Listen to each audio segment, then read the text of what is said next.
Hi everyone, here we've got a ULEFONE Note 8P and let me share with you how to check IMEI and serial number on this device. So actually we've got two different ways to check those numbers. The first one is using a secret code and the second is using the settings.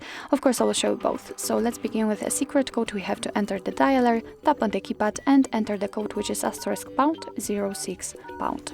And as you can see, by this code we are provided with both IMEI numbers and also a serial number attached to this device. Let's tap on OK and let me show you another way to check those numbers. If for some reason the secret code won't work, you can still check it using the settings. So let's enter. Now let's scroll down to the very bottom and tap on System. Sorry, not System. About Phone. Let's enter About Phone. And here we have to scroll down. And as you can see here, we've got both IMEI numbers for both SIM slots. And if you'd like to check the serial number, you have to enter model and hardware. And as you can see here, we've got the serial number of this device.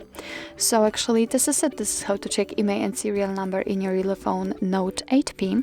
Thank you so much for watching. I hope that this video was helpful. And if it was, please hit the subscribe button and leave the thumbs up.